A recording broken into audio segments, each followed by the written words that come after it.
Why don't you just disappear? My stepdaughter snapped during a fight. Her mother joined in. We'd be better off without you. I didn't say a word, just packed my bags. This morning, my phone blew up with 13 missed calls. Something felt off the moment I walked into our living room this Sunday morning. The house was unusually quiet, but that wasn't it. My eyes swept across the room, trying to place what was wrong. Then it hit me. Our family photos looked different. I stepped closer to the large frame above the fireplace, the one from our trip to Yellowstone last summer. The photo was there, but I wasn't. Every picture of me had been carefully removed, leaving awkward gaps in family moments spanning the last 3 years. I stood there, coffee cup growing cold in my hand, when I heard Stella's door upstairs close softly.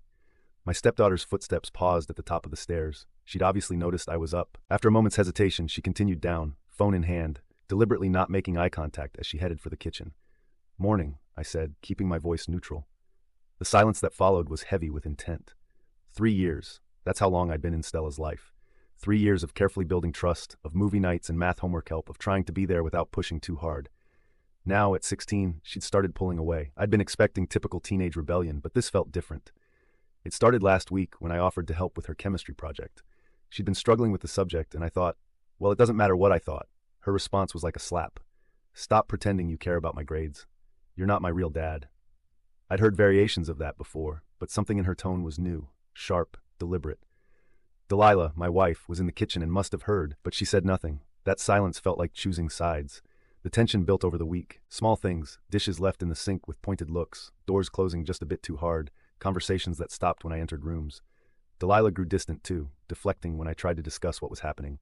"She's just being a teenager, Thomas. Don't make it about you." But last night, everything exploded. Stella was texting at dinner, against our usual rules. When I gently reminded her, she threw her phone down. "God, why are you always policing everything I do? Why can't you just leave me alone?" "Stella," I started. "I'm just trying to." "To what? Play dad? I already have one." She stood up, chair scraping against the floor.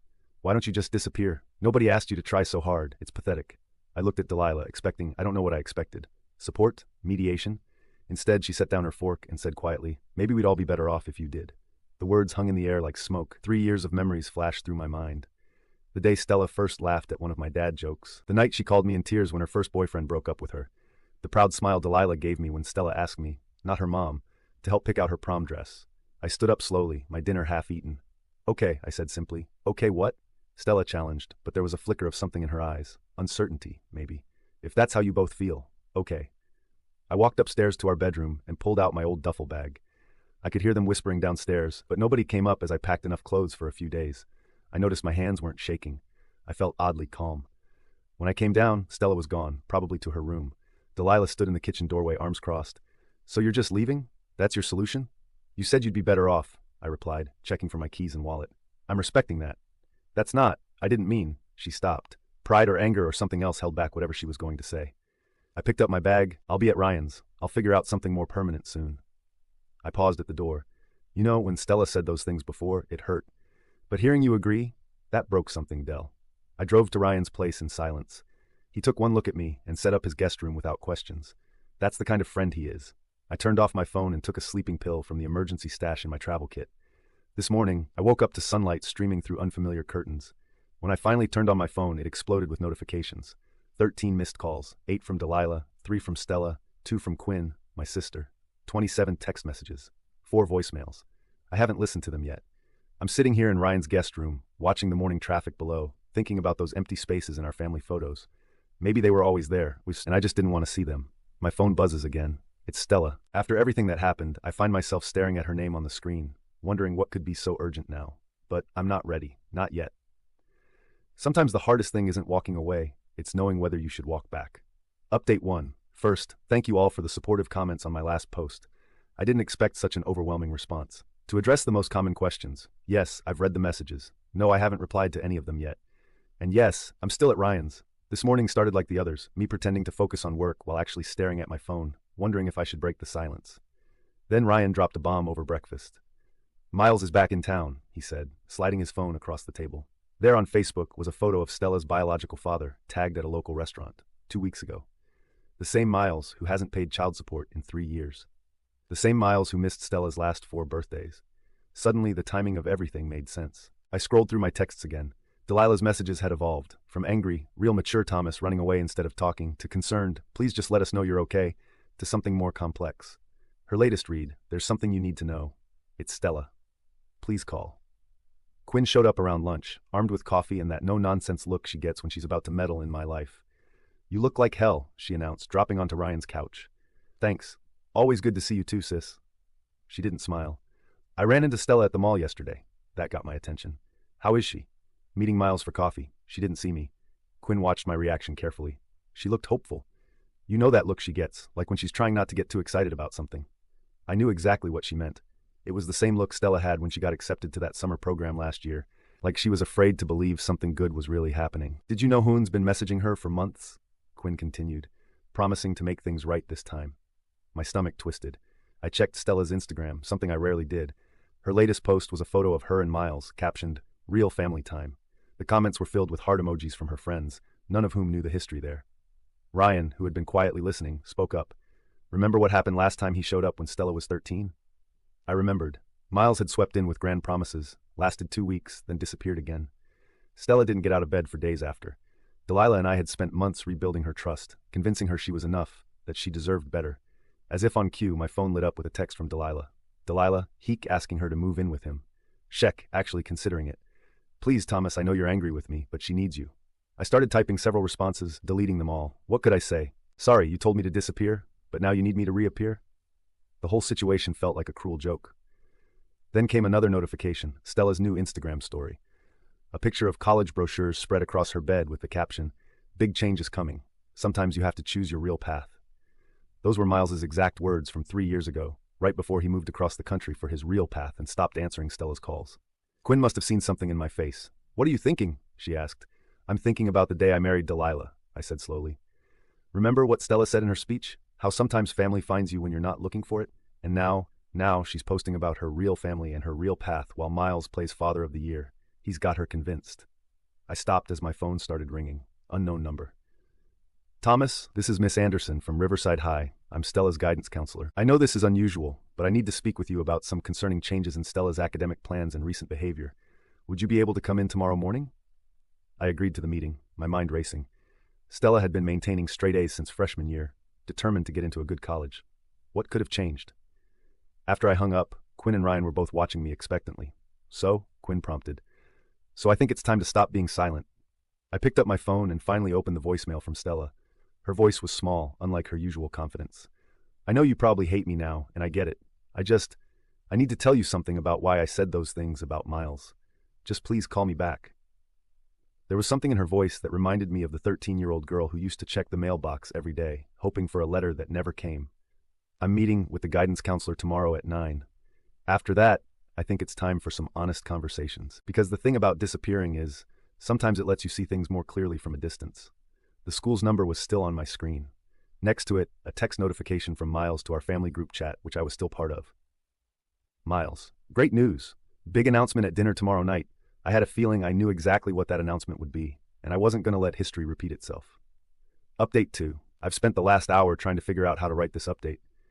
The meeting with Miss Anderson revealed things I never expected, and the events that followed. Well, let me start from the beginning. I arrived at Riverside High early, watching students rush to first period. A few of Stella's classmates recognized me, their quick glances and whispers telling me rumors were already circulating about my absence. Miss Anderson didn't waste time once I sat down. "Stella submitted paperwork to withdraw from her advanced placement classes yesterday," she said, sliding a form across her desk. "She's also dropping French club and student council. When I asked why, she said she's transferring schools next semester." My chest tightened. These were the programs Stella had fought to get into, the extracurriculars she'd been banking on for her college applications. "There's more," Miss Anderson continued.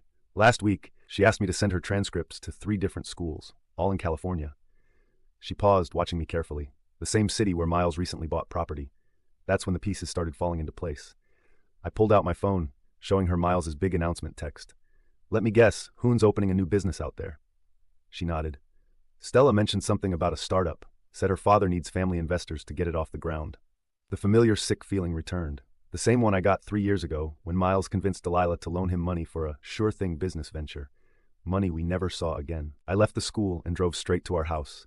Delilah's car was in the driveway, and through the window I could see her pacing in the kitchen, phone to her ear. She spotted me and rushed to open the door before I could even knock. "He asked her for money," she said immediately. "Her college fund." He's been filling her head with promises about this tech startup, saying if she invests now, she'll make enough to pay for any college she wants. Where is she? Coffee with Miles again. Delilah's voice cracked. I tried telling her it's a scam, but she accused me of being jealous, that he's finally stepping up. She said at least he believes in her dreams. I sat down at our kitchen counter, the same spot where everything fell apart a week ago.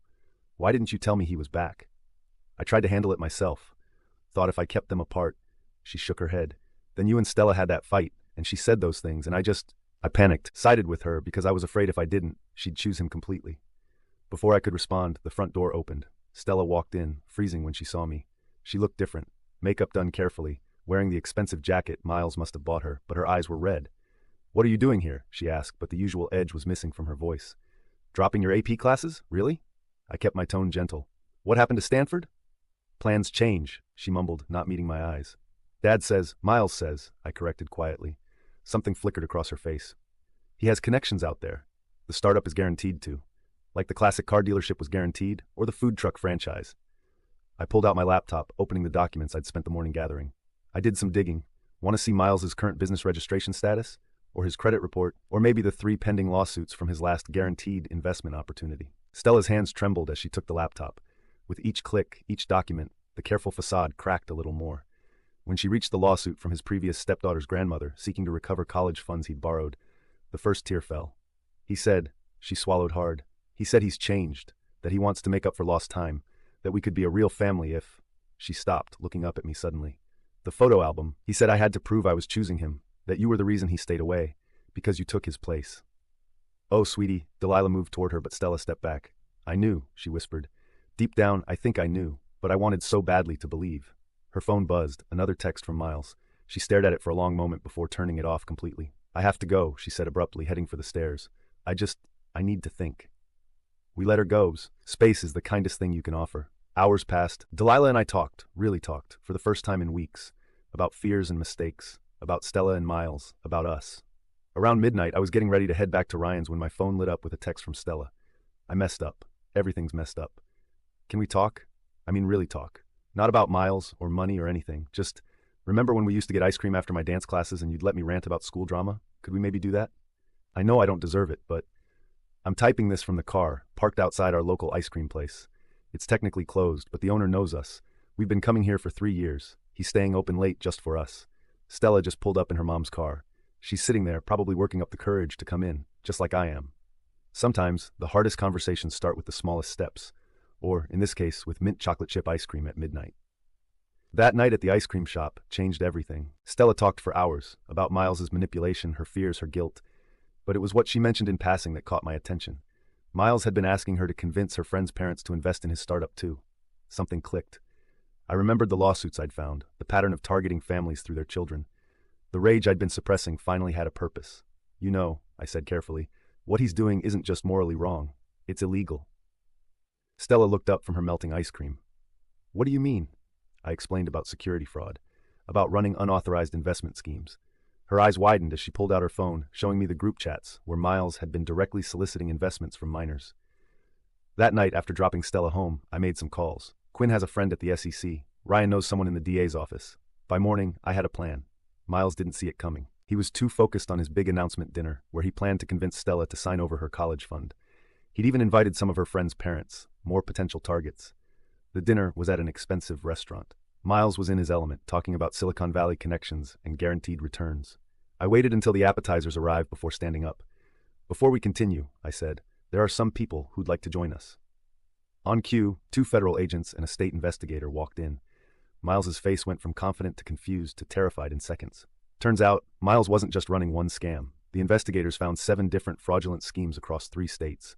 Every time he'd reconnected with Stella over the years, he'd been setting up new victims. The classic car dealership that cost Delilah her savings? Part of a larger fraud scheme. The food truck franchise? Same pattern. But here's the beautiful part. He'd gotten sloppy this time, documented everything in texts and emails to Stella, thinking she'd never turn on him. When she forwarded those messages to the investigators, his fate was sealed. The parents at the dinner? They were wearing wires. Every promise, every lie, every illegal investment pitch was recorded. Miles tried to run, actually knocked over a waiter and sprinted for the door. He made it 3 steps before security stopped him. As they led him away, he looked at Stella with that manipulative, puppy dog expression she'd fallen for so many times. Sweetie, this is all a misunderstanding. Tell them, I'm your father. Stella stood up, shoulders straight. My father's right here, she said, taking my hand, and he just watched you get exactly what you deserve. Some might say the revenge was too harsh. That family is family no matter what. But real family doesn't try to steal your future. Real family protects you, even if that means protecting you from other family. Miles, sentencing is next month. Stella's planning to read a victim impact statement. She's been working on it for weeks, revising each word carefully. Yesterday, she asked me to look it over. It needs a good ending, she said. Something that shows I'm not just his victim anymore. I think she's already found that ending. It's in the way she holds her head up now, and how she's helping other kids spot similar scams in the college brochures back on her desk. Her real path, not the one Miles tried to sell her. Sometimes, moving forward means making sure people like him can't hurt anyone else. And sometimes the best revenge isn't just watching someone face consequences, it's thriving despite them. We're having a family dinner tonight, just the three of us. Stella's making her famous pasta sauce, the one she learned from watching cooking videos with me during lockdown. Normal, boring, wonderful family stuff. The kind of stuff Miles will have plenty of time to think about from his cell.